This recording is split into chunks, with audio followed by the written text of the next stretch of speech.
Good morning, dear viewers. A warm welcome to the GRTS studios. It's Thursday edition of the AM show, and we're broadcasting live for viewers in the Gambia and around the world.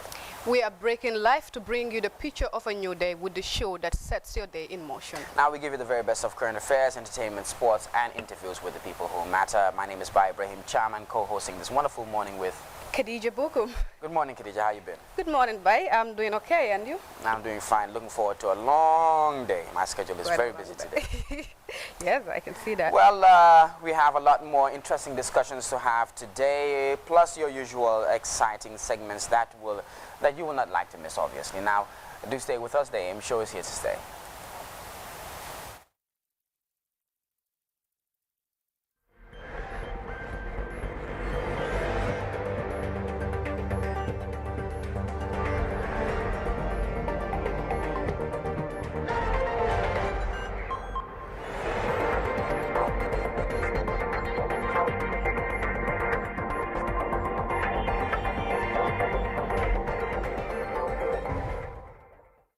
Saying about food before they just cut you off?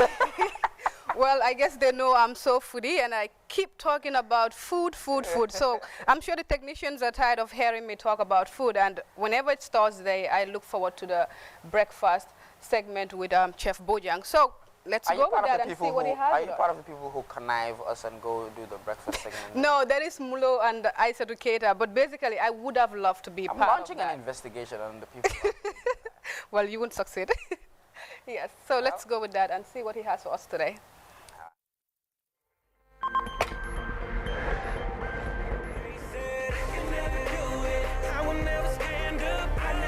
Welcome to the breakfast segment, Milton, coming to you on GRTS. I am yourself, Chef Osman Mane.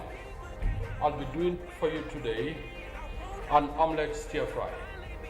Sounds weird, but you'll fall in love with it once it is ready. Now I have, my ingredients are here: eggs, tomato, chili, because I like chili, so whenever I'm cooking, I add chili into my cooking. This is sweet pepper, spring onion, and of course I will need an onion. I will cut onion into tagliatelle kind of shape, and then I will stir fry it with the vegetables. But I need to make billions of vegetables, so that's what exactly I'm going to do. Now I have defeat them. They switch off the light, thinking I'ma fall apart. Well, now be clean, follow the rest of the prophet. I stand with my flute at the middle of the market. And no one and blow up my trumpet. And of course, I will need some tomatoes. I prefer to use the cherry tomato for color, because they have a vibrant red color, so I prefer to use that one.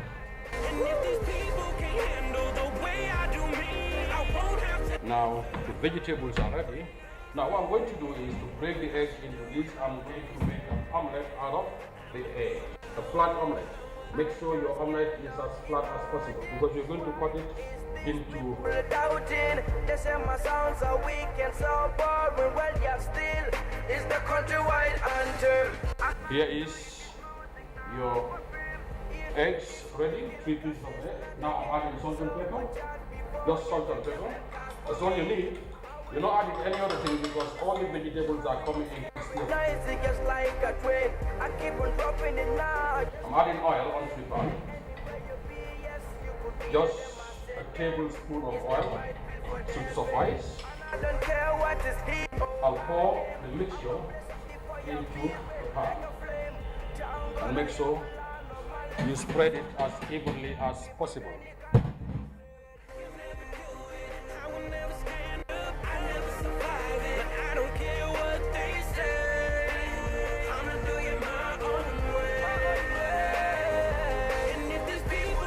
Slice it. Yes, it is cooked perfect as I would like it.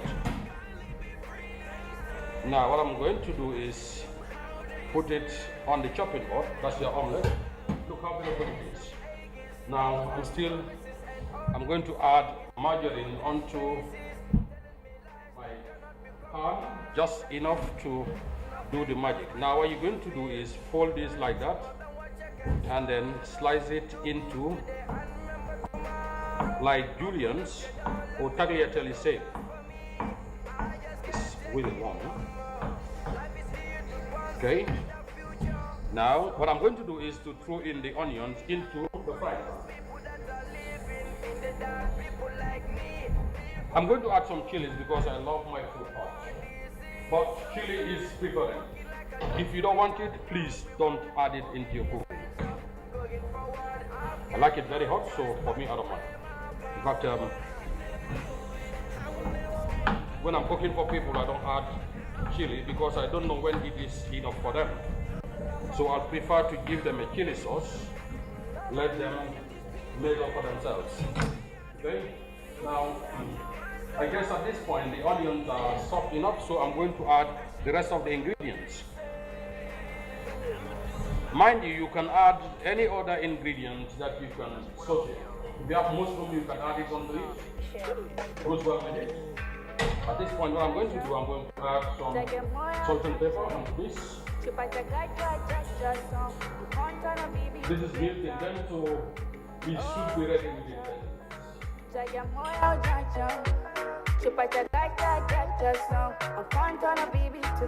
Now at this point I'm going to throw in the omelette that we did before. Oh, this is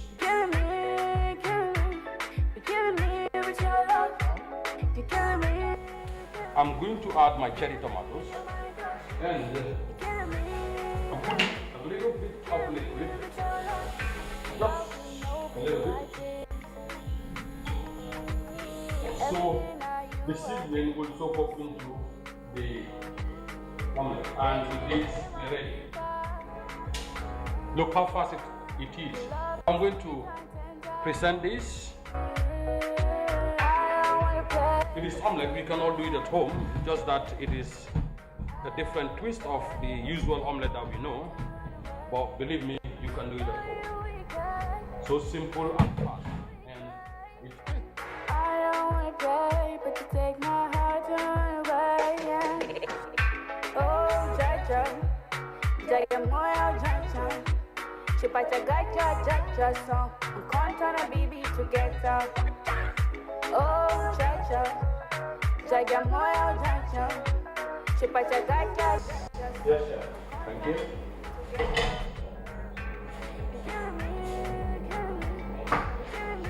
You actually can serve it with senfour, but again, I know most Gambian like tapalapa, especially the trames that I know, because it is more filling. Here you go, meals on 10, ready within 10 minutes. That's your meal.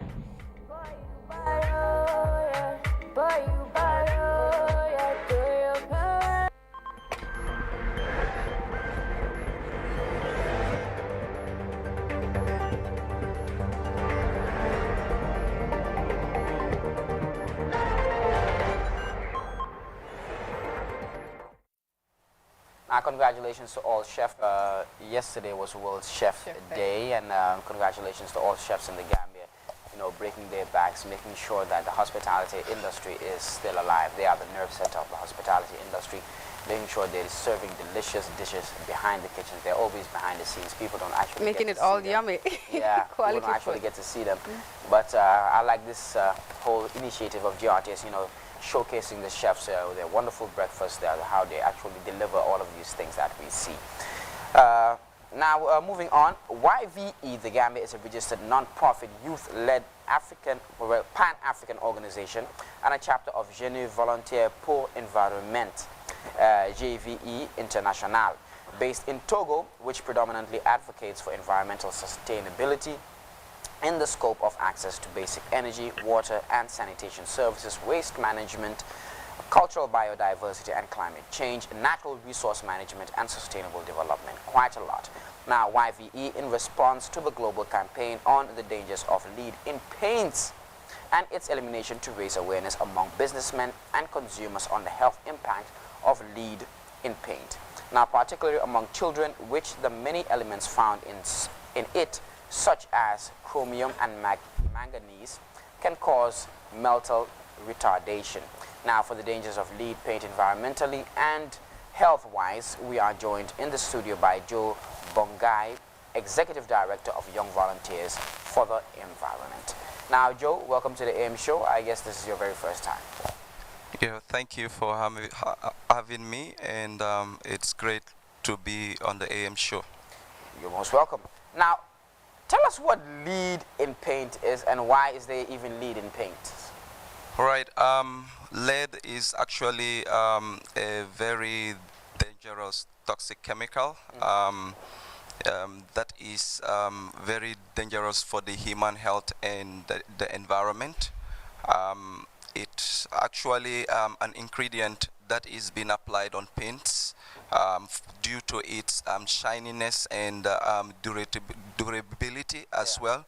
So basically this chemical is dangerous because it causes physical and mental impairment on the human body. Whilst breathing it, for example, when it's painted on the walls, if you're walking around that room whilst breathing it, that's how it happens? Yeah, well, actually, you can get exposed to lead in paint through inhalation or ingestion, you know, and you could see that children are more vulnerable because they are more exposed most time at home. And when we talk about lead in paint, we are talking about the oil paint itself, you know, so which is commonly, purchased by the average Gambian as well. Wow. Yes, and we also understand that this has been a campaign that has been going on for quite a long time, not only in the Gambia, but in most countries, there has been a ban on lead. So now let's talk about the environmental impact of lead exposure in the Gambia. How serious is this?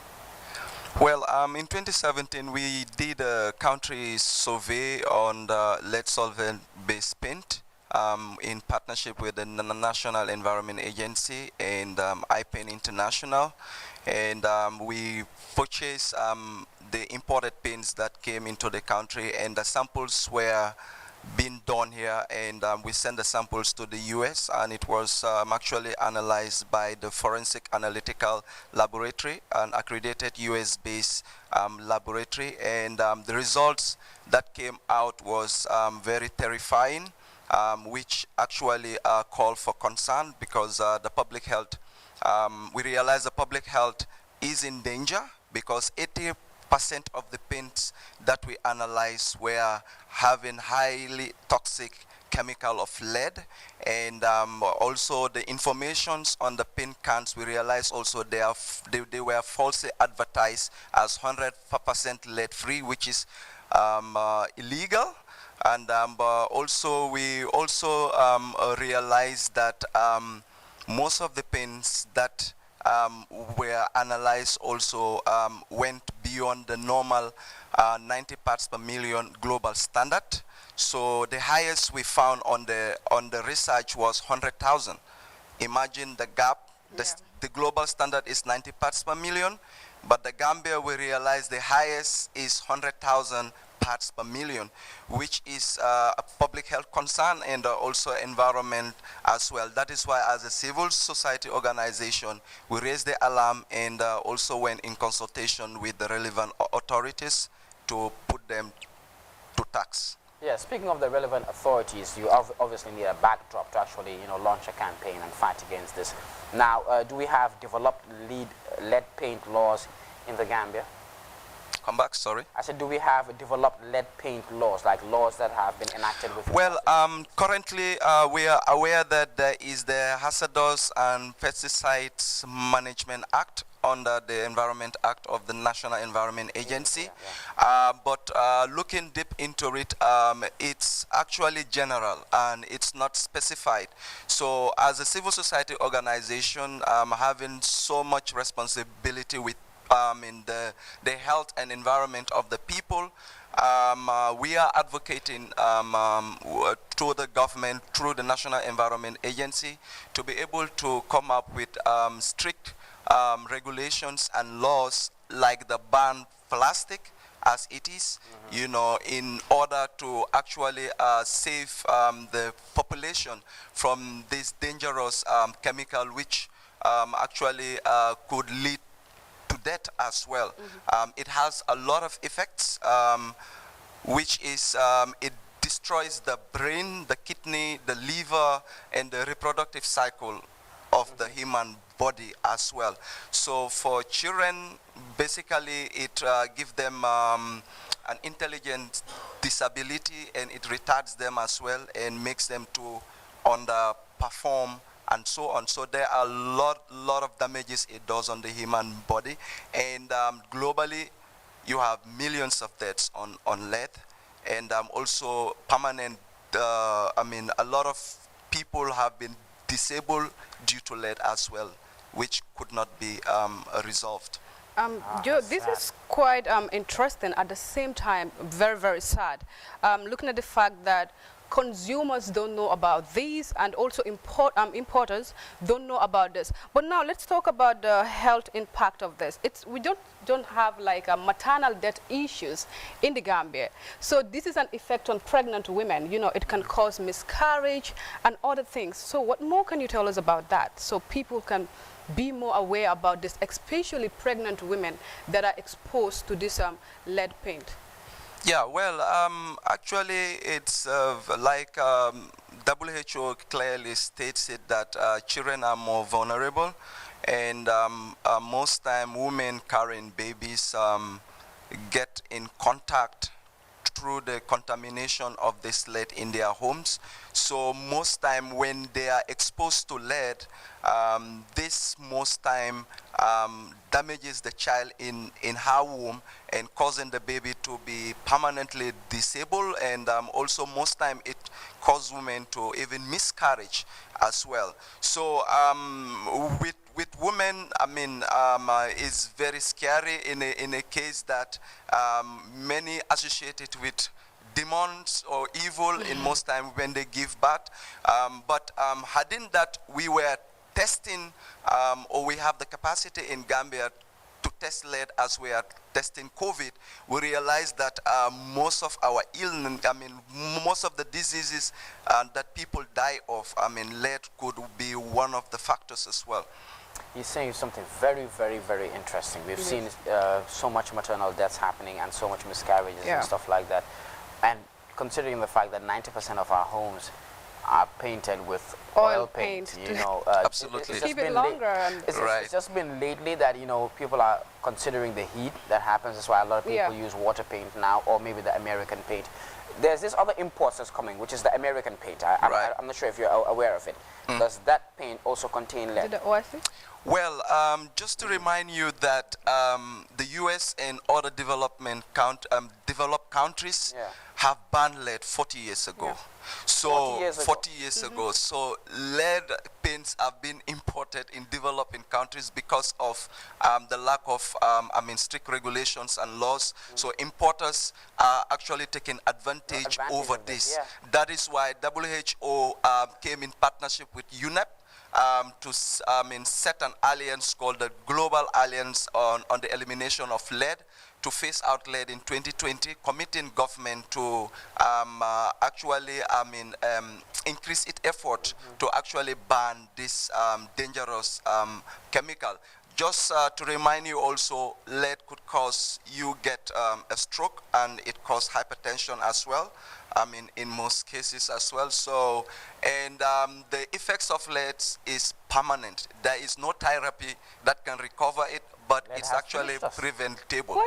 It has, but the issue is, I'm not blaming the importers or the consumers here, because this is an issue, you understand, and these people have no idea about this. They have no idea about the seriousness of this lead in paint. Well, Khadija, you might want to reframe that. The importers don't have no idea. No, like you might want to some of them, reframe that, because maybe they are very much... No, wait. Absolutely. He said something in the beginning. Wait. He said something in the beginning, which is that importers actually change the ingredients. Those are the producers. They falsify. yeah, I mean, they there is falsify false advertisement on the paint cans. Yeah. With 100% lead free. Lead free. I mean, and most of I'm talking about those that buy it and import it into the country for the consumers to buy this. Well, because for most of them, don't speak on their behalf. No, I'm Don't not speak speaking on their behalf. I'm well, just to support talking as a normal social that, person. I mean, when we first had a consultation with the importers, the major importers, Yeah. they acknowledge that they know that I mean, lead is Okay, dangerous, I take that back. but Vindicated what they now. concluded, what they concluded was that the average population can't afford water paints. I mean, the safe paints. So people want to paint their houses once in the whole year. They don't want to repaint, and this is detrimental to their health. And in terms of economics, I mean, the developed country realized that there had been, I mean, billions of dollars being pumped on lead effects. You see? You know. Now, are non-lead alternative ingredients available, and why are not people actually not going in for them? Well, according to the importers, when we engaged them, they told us that people seems to see it very expensive, and because of the lead in paints are more cheaper. You know, they are affordable to the consumers. So, I mean, in fact, with the paint with lead, they will even request for an additional lead ingredient called the delia, locally called delia. Yeah, delia, yeah. Yes, to actually have the paint more durable in their houses. And you could see a lot of people when they get married, their new wives, you know, they paint these houses, and people see it so beautiful because lead. That's the beauty about lead. It's shiny and it's very strong and it lasts long. But you could see most of the hotels now and most of the real estate, they no more painting oil.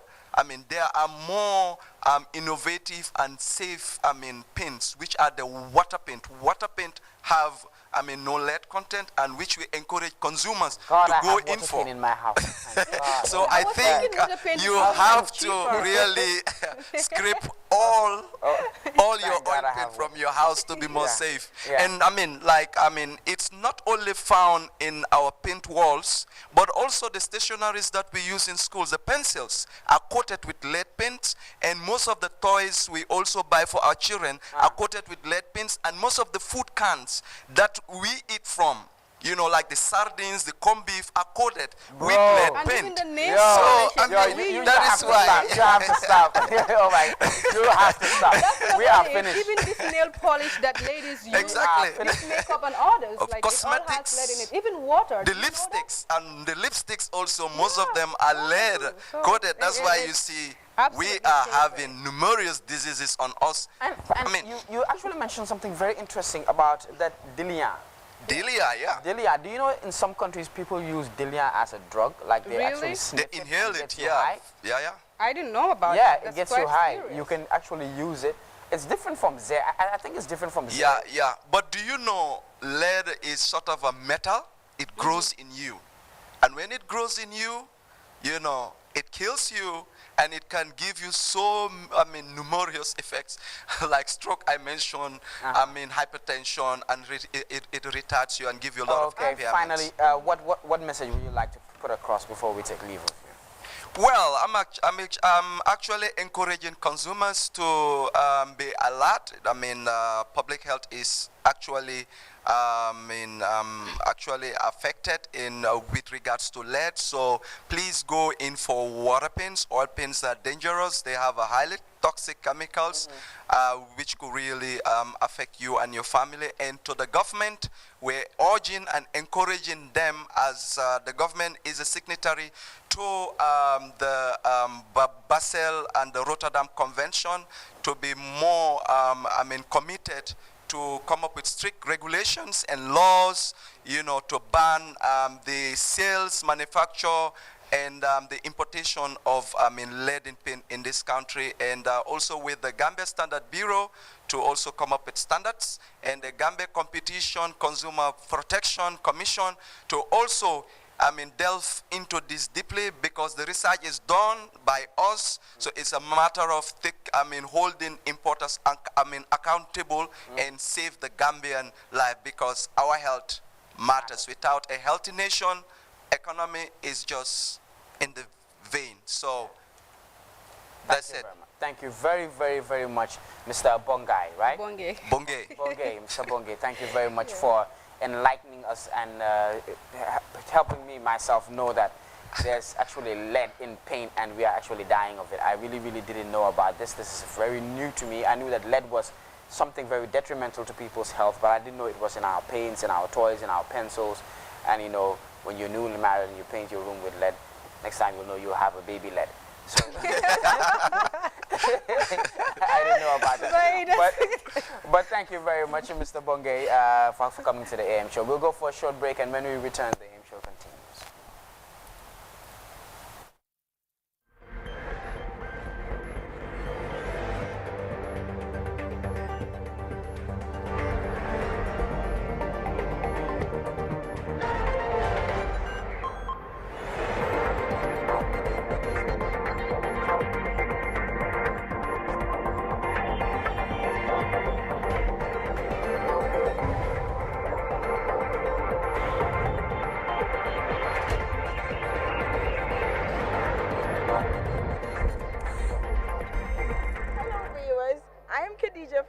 Hey, I am Sister Yak. Hi, this is X-Miles. Hi, this is Six. Hello, I'm Ronald. Hi, I am Anna Mane, a fashion designer. I am Danny Constant. And I'm Fanta Jamba Sise.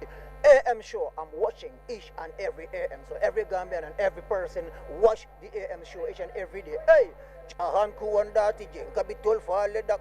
Ifele katamo komansa ki inyal ben kanchak kole ko simbe duma sabe duma fonse mutaletap konye general webo kadi amulimo yefimak victory top of the top no fit songs them go top dan salman go chop if no Willie Bones we adapt skank direct AM show afoba mad.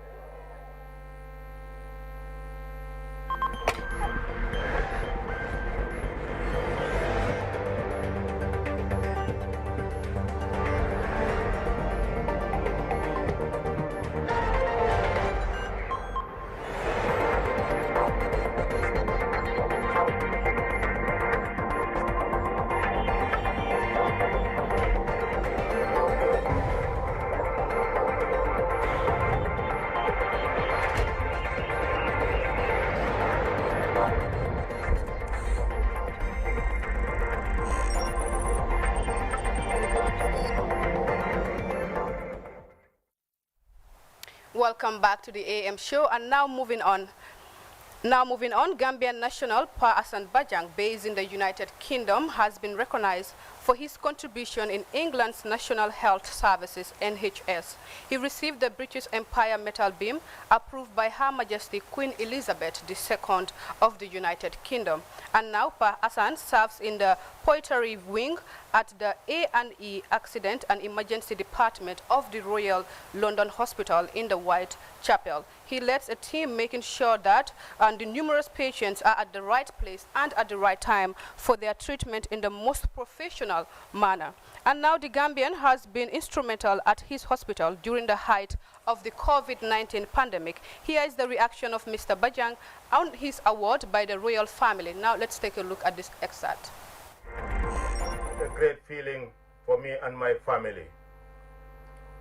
Yes, a big surprise package, having been recognized with such a privilege in a foreign land as the British Empire Medal BEM from the Queen is a true honor. It's all about saving lives in what capacity you may find yourself. This came as a result of my work as a lead porter at the Accident and Emergency Department of one of the biggest hospitals in East London here, called the Royal London Hospital. I wish to thank the Queen for the award. And now I join Sir Dauda's Club alongside with lawyer Jibril Emo Fall, who also received the OBE about 6 years ago. That was in 2014. I know, I understand that there are other people who got it, but these are the two people I know that the Queen has conferred medal to them. And mine was done as a result, as part of her annual birthday honors list. So I want to encourage everybody to stick to the protocols of the health or the health guidelines and give support to all frontliners. With our collective efforts, I know we can stop the spread of this virus. So I wish to thank my wife and family, both abroad and at home. And I also want to thank the Gambian community in the UK and elsewhere within the diaspora for the support and love they have shown me when they heard about this prestigious award coming away from the Queen. And I definitely once again want to thank the Queen and the people of this country. A country, although I love my country, but I really love the UK. It is a place where I live with my family, and just like the Gambia, it is stable and peaceful. And just like the Gambia, it nurtures, this country nurtures multiculturalism. You can practice your faith. And as long as you do not infringe the laws of this land, you are a free man. So in the case of the pandemic, when it comes over to us, all of us have to stand for this country and for the world at large, so that we will put a stop to the spread of this killer disease, which is the coronavirus.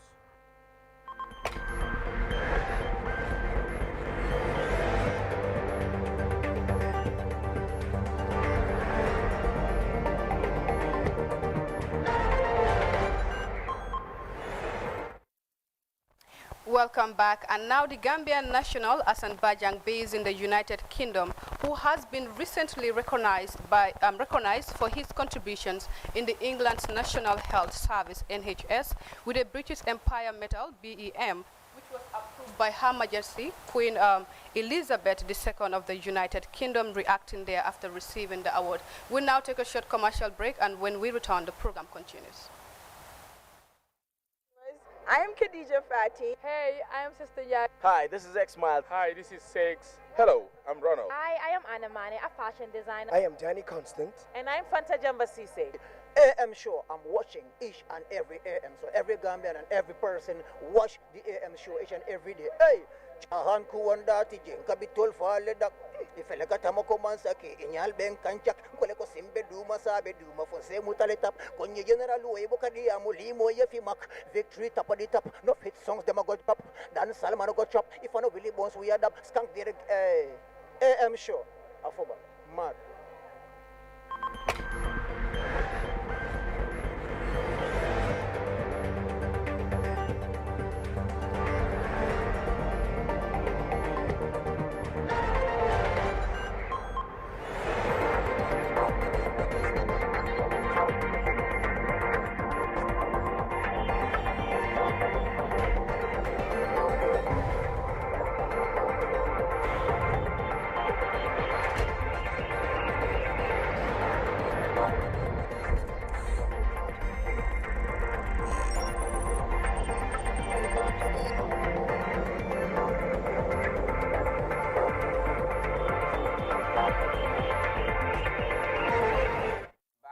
Show. Now, several studies have shown that sustainable development is impossible without women empowerment and gender equality, especially in the political arena. Now, an organization called Agenda Center for Empowering Development Gambia, which advocates for inclusive political participation and representation of Gambian women, will be holding the National Women in Politics Conference on November 6, 2020. Now, the conference will create a platform that will bring together female politicians, lawmakers, and political party leaders to discuss the need to create spaces for women in politics. Now we have Ms. Lala Toure, Madam Lala Toure, a young activist and a politician here, and we were supposed to have Fanta Sane, but unfortunately Fanta Sane couldn't make it. But nonetheless, we're going to go with Lala Toure, and who is the country coordinator rather. Lala? Welcome to the AM Thank show. you. Thank you, Ibrahim. Thank you, Khadija. It's a pleasure to be here, and good morning to all our wonderful viewers. I'm happy to be here. Okay, starting with you, Lala, talk to us more about this organization and its objectives. Yeah, so the Gender Center for Empowering Development is an NGO which is currently operating in about 7 West African countries, including the Gambia.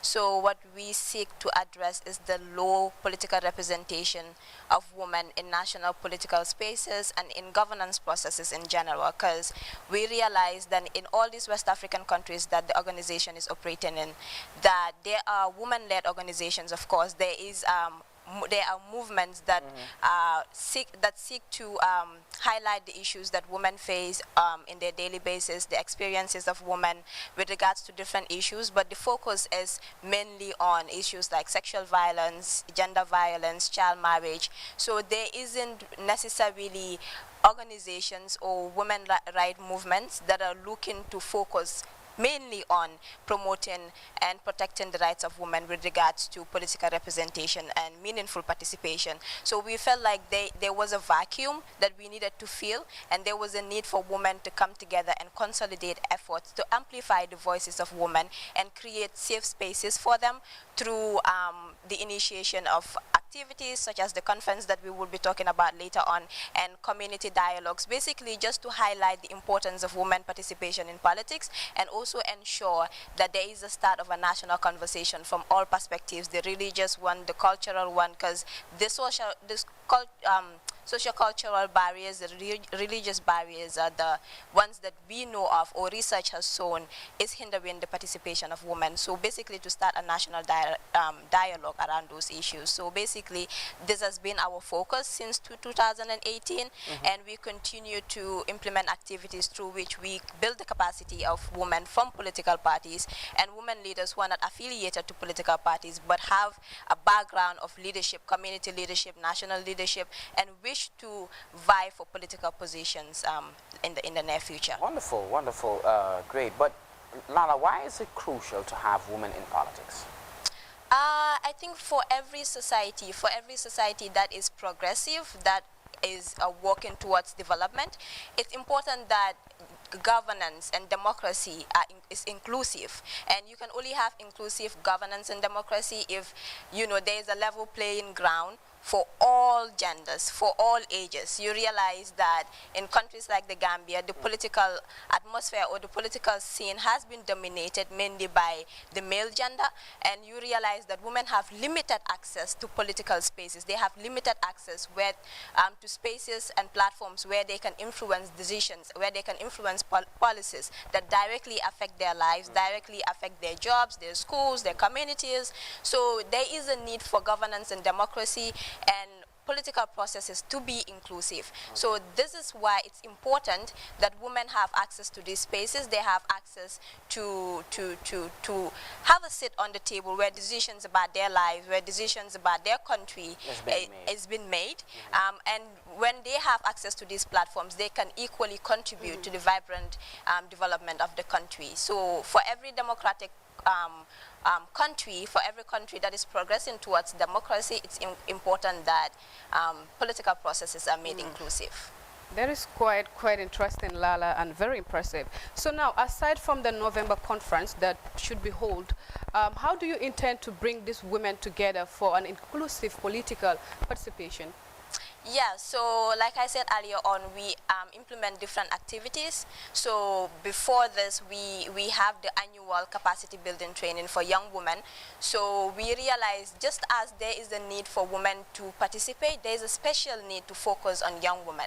Because we realize, looking at the Gambian political dimension, you realize within these political parties, you have women who are participating, even though their participation is limited, but you realize there is a need to have young women to join these political spaces. So what we are trying to do is change the narrative and make sure we help build the capacities of these young women while preparing them for political office. So what we do annually is we bring together young women from all the regions in the Gambia, from different political parties, and do like a week-long training with them where they're exposed to international legal frameworks that promote that have been ratified by the Gambia and promotes their political representation, and also look into areas, strategic areas like campaign strategies, communication strategies, resource mobilization, because all of these contribute to the success of political campaigns. So we also take them through those things, and we also initiate community dialogue. So on a monthly basis, we go to different regions where we have dialogues with religious leaders, community leaders, traditional leaders, because we do understand that the narrative hindering the participation of women is highly related to religious misconceptions. So you have people tell you, oh, it's not a woman's place to be on that table, because this is what religion says. So we try to have these conversations with the religious leaders so we can use their platforms and their influence to change the messaging around women participation in Gambian politics. Well, I was about to ask on that, like, what is your view when it comes to women in political participation, whether it is the high rate of illiteracy, if there is the cause of it. But I'm glad that you spoke about it, that it is based on the religious view of women, that women are not fit to sit where men are or even to speak. So that has been an issue, and it has really hindered the success of women, not only in politics, but in so many other things that women could add onto the national development. But aside from that, this conference that is about to hold, it is open to all women? Is it like open to all women across the Gambia? Because we are only targeting 100 women, we would be doing the selection, but what we are doing is we are writing to all the political parties with to send in representatives. So we've divided the 100, so each political party can be represented by a particular number or total number of people. So what we are doing is we are informing these political parties that their selection should be across the country, so not just focused on the greater Banjul area, but we are making sure we decentralize the selection process, so the political parties will get back to us about the names and details of their representatives. Yeah. Okay, now Lala, what other forms of sensitizations do you intend to embark on, and what are the outcomes you look forward to after this event? Yeah, so after this event, we know that the election is next year, and in preparation for this election, we also want to see women add their voices, women also participate in the election period, not just to campaign for their political parties, but also do have more meaningful participation, participate more effectively. So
Okay, we apologize for that NAWEC hitch, as our technicians told us. But Lala, you can go on. Thank you.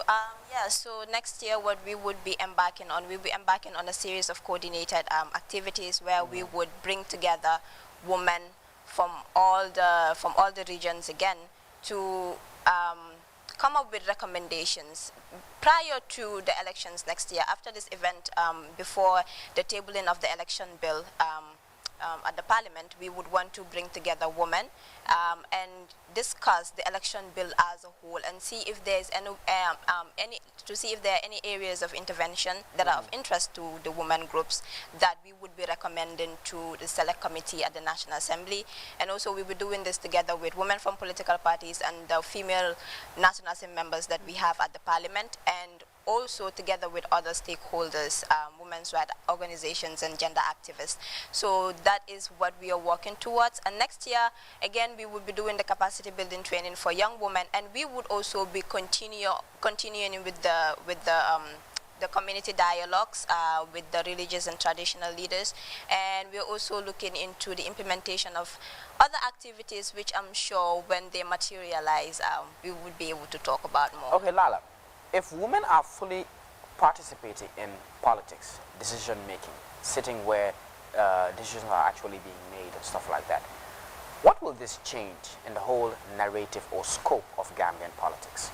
Right, so given the access to these women, we've seen countries, for example, in Rwanda, in countries like Ethiopia, where they gradually, the Rwandan parliament is now dominated by women. So realize that when women have access to these spaces, it brings about a lot of change. And for me, the primary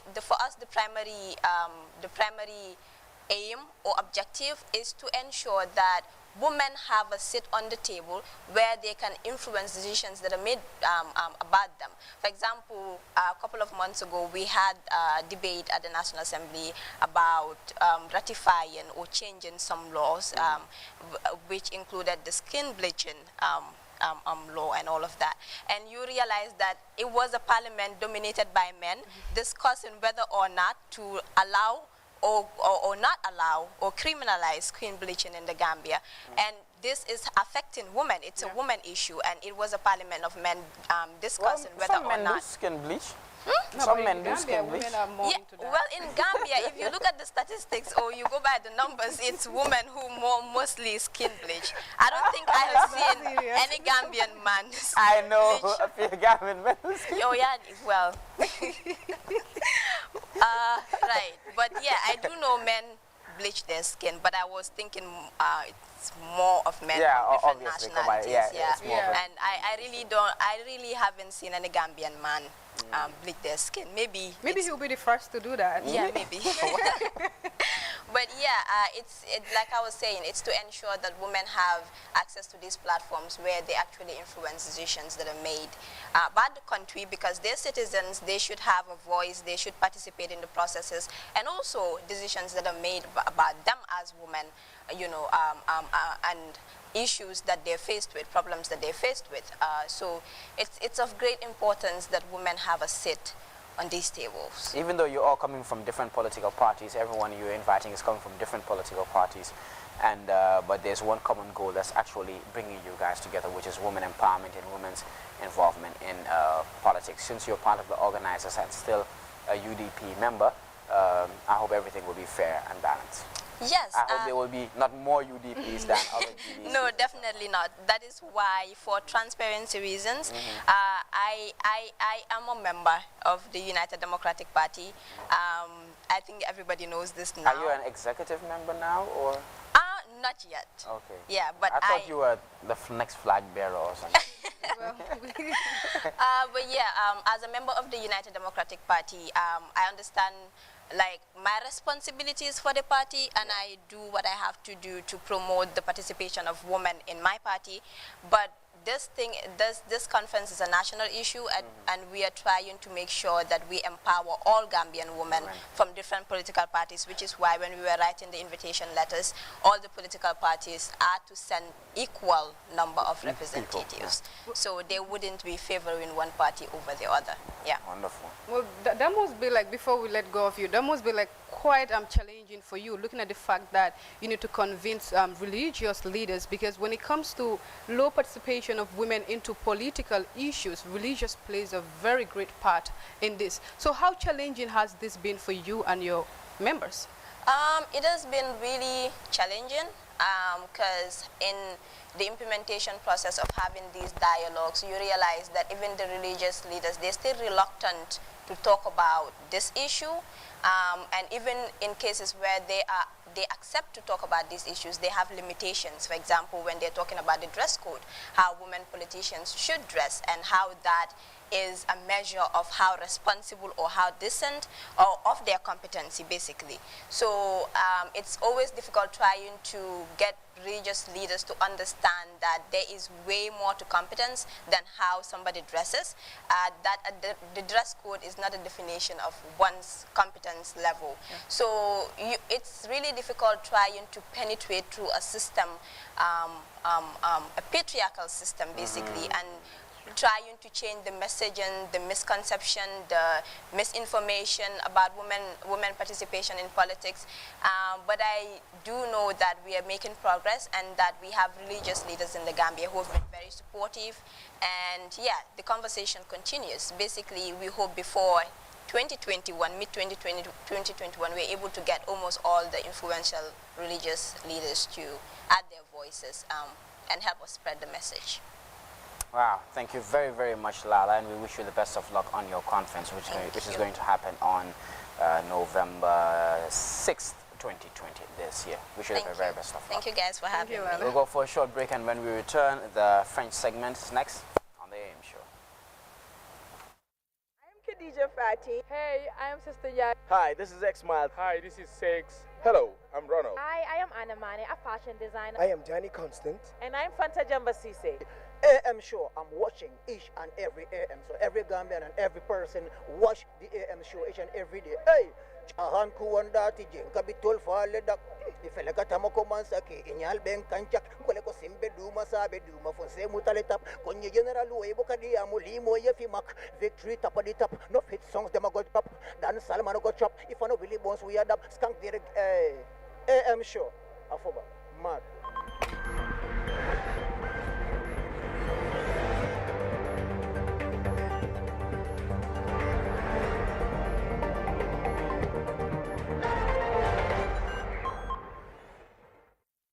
Welcome back to the AM show, broadcasting live in Banjul. And now we'll take a look at some of the headlines on the local newspapers. And now today I have the Standard newspaper here with me, and on the front page of the Standard newspaper it says Badibu mediates Sarahule caste dispute, and also UDP GFA lambast Hamat over tribal comments, and UNDP advises against decisive politics as it signs support to electoral process. And Dr. Bow says that Jammeh's HIV treatment worked, according to the Standard newspaper. And also Mai says his comments on Hamat's tribal sentiments were taken out of context. Wow. A very interesting front page of the Standard newspaper. You can just have the Standard newspaper and go deep into it. Well, I'm more interested about the Badibu mediation of the you and your people, man. Oh system, my God. which has been an ongoing issue for a very long time, and we just need to see the outcome of this and how things goes. But now we'll just take a look at the French segment and see what Ramata have for us. Bonjour Ramata. Comment ça va? Ça va, Ramata.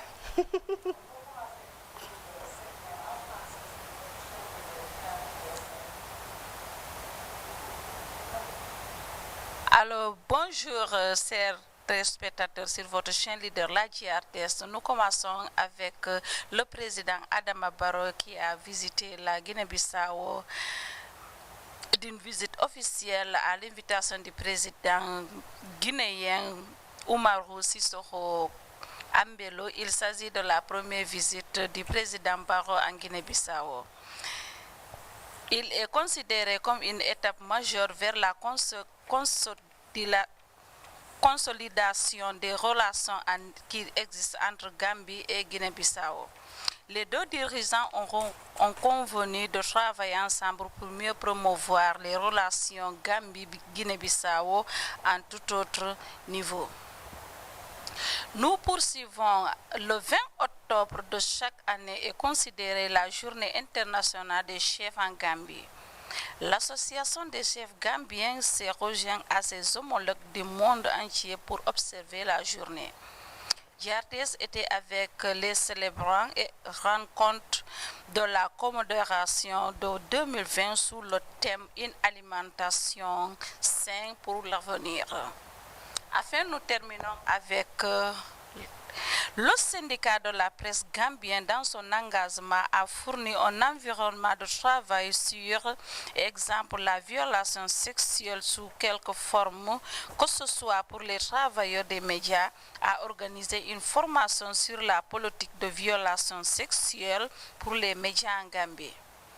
La politique vise à promouvoir et à garantir les espaces pour les hommes et les femmes des médias puissent faire leur travail sans abus pour une discrimination.